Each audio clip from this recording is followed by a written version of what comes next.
क्या इस बार वित्त मंत्री कैपिटल गेन टैक्सेशन को सिंप्लीफाई करेंगी? क्या इस बार स्टैंडर्ड डिडक्शन लिमिट बढ़ेगी? क्या होम बायर्स पर टैक्स का बोझ कुछ कम होगा? ये वो सवाल हैं जो बजट से पहले आम आदमी के दिल में हैं। टैक्स देने वालों की बड़ी संख्या युवाओं की है, जिनमें महिलाओं की भागीदारी भी बढ़ रही है। अगर बजट में सरकार टैक्स सिस्टम को लेकर कोई बदलाव करती है तो ये किसी चुनावी तोहफे से कम नहीं होगा। लेकिन क्या ऐसा होगा?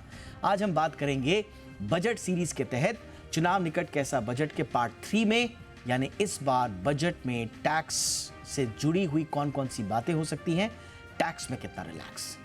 खास मेहमान हैं इस वक्त हमारे साथ जुड़े हुए विवेक जालान जी, पार्टनर हैं टैक्स कनेक्ट एडवाइजरी में। विवेक जी, बहुत बहुत स्वागत है सर आपका हमारे शो पे।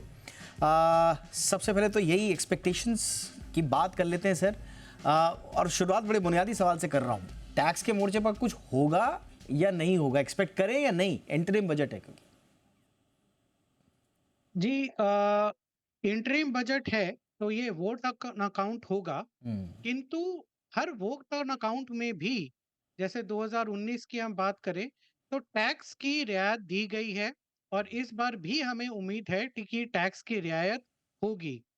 और जो अभी हमने आपके सुने आपके चैनल पे जी बिजनेस के माध्यम से कि जो 10 लाख के सैलरीड वर्ग है उन्हें एक्सपेक्टेड है कि टैक्स की रियायत मिलेगी।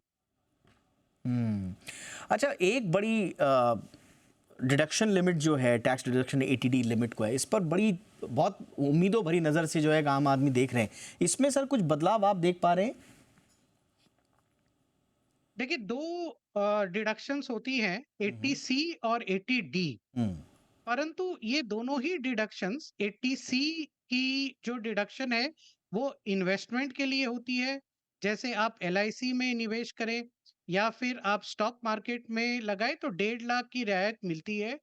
80D में मेडिक्लेम की रियायत मिलती है। हम्म। परंतु ये दोनों ही डिडक्शंस जो हैं वो ओल्ड टैक्स रिजीम में मिलती है। सरकार ने पिछले बजट 2023 के बजट में ये क्लियर कर दिया है कि ओल्ड टैक्स रिजीम को धीरे-धीरे करके हटा दिया जाएगा। परंतु आज भी हम देखते हैं कि 67 फीसदी से ज्यादा लोग ओल्ड टैक्स रिजीम के ही माध्यम से अपनी इनकम टैक्स रिटर्न फाइल करते हैं। हम्म। तो अब एक जो सरकार का दृष्टिकोण होगा कि दोनों जो टैक्स रिजीम है, न्यू टैक्स और ओल्ड टैक्स को मिला के एक हाइब्रिड टैक्स रिजीम बनाए, अच्छा। जिसमें जो जरूरतमंद डिडक्शंस हैं, जैसे LIC या लाइफ इंश्योरेंस के ऊपर जो निवेश है, ये बहुत जरूरी डिडक्शन है। हर एक भारतीय नागरिक को आज के दिन लाइफ इंश्योरेंस में निवेश करना ही चाहिए, ताकि उसकी फ्यूचर सिक्योर्ड हो, उनके परिवार सिक्योर्ड हो। प्लस मेडिक्लेम जो 80D वाला डिडक्शन है, हम्म। वो 50,000 की उसकी लिमिट है अभी, किंतु वो न्यू टैक्स रिजीम में नहीं है। तो अच्छा। मेडिक्लेम आज के दिन हर एक भारतीय जो मिडिल क्लास वर्ग है वो मेडिक्लेम लेता है, क्योंकि मेडिकल के खर्चे आजकल इतने बढ़ गए हैं, अनसर्टेनिटी बढ़ गई है, लाइफ की रिस्क बढ़ गई है। तो ये माना जा रहा है और ये समझा जा रहा है कि जो नए टैक्स रिजीम है मैं उसमें इसी यही ये मैं एटीडी के डिडक्शंस भी तहत लाए जा सकते मैं हैं। एटीडी के तहत जालान साहब यही कह रहा था कि ये जो स्टैंडर्ड डिडक्शन लिमिट है 50,000 की, क्या ये 1 लाख हो सकती है? क्योंकि मैं कुछ लोगों के इसमें राय पढ़ रहा था कि होनी चाहिए, गवर्नमेंट को करना चाहिए।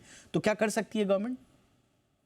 ये स्टैंडर्ड डिडक्शन जो है 50,000 की, वो सेक्शन 16 में आती है। हम्म। और वो अगर हमें याद होगा तो 2019 के इंटरिम बजट में ही लाया गया। ओके। 2019 के बाद 2024 तक कोई उसमें बढ़ोतरी नहीं की गई।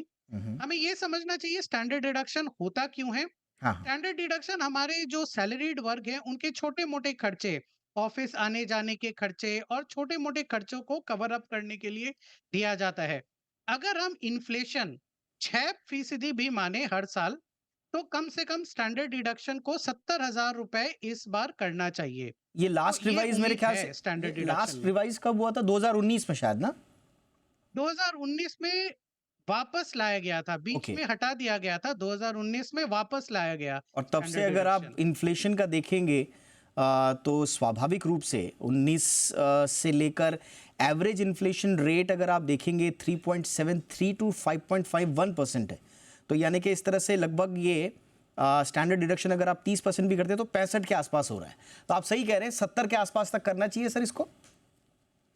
हाँ जी, यही उम्मीद है कि स्टैंडर्ड डिडक्शन इस बार बढ़ना ही चाहिए। और लेकिन मैं जो बात कर रहा था मेडिक्लेम की, हम्म, वो 80D में आती है, वो भी 50,000 है। वो भी 50,000 उसकी भी है। जो नए टैक्स रेजाइम है, हाँ। उसमें कोई डिडक्शन नहीं मिलती। मेडिक्लेम एक बहुत ज़रूरी खर्चा है आज के दिन, बहुत ज़रूरी है ताकि लोग सिक्योर हों, और वो भी हमारा जो रिकमेंडेशन रहा है फाइनेंस मिनिस्ट्री को, कि वो भी नई टैक्स रेजाइम में लाना चाहिए ताकि नए टैक्स रेजाइम को और आकर्षक बनाया जा सके। और इसी में एटीडी के तहत जो ये इसमें सीनियर सिटीजन्स का कितना है सर, और उसमें कुछ बढ़ोतरी आप देख रहे हैं? हाँ जी, सीनियर सिटीज़न का ज़्यादा है, हम्म। और अगर ये बढ़ेगा तो दोनों के लिए ही बढ़ेगा, नॉर्मल भी और सीनियर सिटीज़न्स के लिए भी। क्योंकि जो मेडिकल इन्फ्लेशन अगर आप देखेंगे, उसका रेट, जो मेडिकल इन्फ्लेशन का रेट है, उसके कुछ डेटा भी हैं जो बड़ी चिंता में डालते हैं। और कहा जाता है कि मेडिकल इन्फ्लेशन एक ऐसी चीज़ है जो एक अच्छे खासे मिडिल क्लास को बिलो पॉवर्टी लाइन में धकेल सकती है। और अगर गवर्नमेंट ने ये कर दिया तो मुझे लगता है कि एक बड़ी राहत होगी। लेकिन देखते हैं कि कितना स्पेस है। इस पर बातचीत करने के लिए एक और ख़ास मेहमान हमारे साथ जुड़ चुके हैं, doctor Sunil Kumar Sinha, principal economist and senior director public finance India ratings and research के। बहुत बहुत स्वागत है डॉक्टर सिन्हा आपका हमारे शो पर। सर, ये जो हम सारी बातें कह रहे हैं कि आम आदमी को तो बहुत कुछ चाहिए, लेकिन इसके लिए स्पेस है क्या गवर्नमेंट के पास? और क्या एंटरिम बजट वो समय होता है जब हल्का सा आप पॉपुलिस्ट मेजर्स की तरफ इंक्लाइन हो? देखिए, आइडियली जो इंटरिम बजट या वोट ऑन अकाउंट होता है, उसका जो बेसिक ये है, वो ये है कि भाई क्योंकि ये आउटगोइंग सरकार है, तो पॉलिसी डिसीजंस जो हैं वो सरकार नहीं लेगी। वो सिर्फ इंटरिम बजट में ये पेश करती है कि जो भी सरकार का खर्चा है या सरकार की इनकम है, उसका एक लेखा जोखा देती है, और अगले 2 महीने तक, अगले फिस्कल के 2 या 3 महीने तक, जब तक कि नया बजट पेश नहीं होता है, तब तक सरकारी खर्चे जो हैं वो रुके नहीं, सारी चीजें सुचारू रूप से चलती रहें। बस इतना ही उसका जो है मेन मोटो होता है। परंतु हमने देखा है समय-समय पर कि इंटरिम बजट जो है वो कई बार उसमें ऐसी अनाउंसमेंट्स भी हुई हैं जो कि पॉलिसी अनाउंसमेंट्स हैं, जैसा ज़िक्र अभी हो रहा था 2019 के वोट ऑन अकाउंट का या इंटरिम बजट का। पर ideally it should not be done. बाकी ये जो आउटगोइंग सरकार है उसके ऊपर डिपेंड करता है कि वो क्या करना चाहती हैं। पर मूल तौर पे अगर देखा जाए तो ये जो भी, चाहे इनकम टैक्स में रियायत देने की बात हो, या मिडिल इनकम ग्रुप को रियायत देने की बात हो, या ओवरऑल किसी भी किस्म की जो इनकम टैक्स में रियायत दे, ये चीज should be taken up in the full budget, not in the interim budget.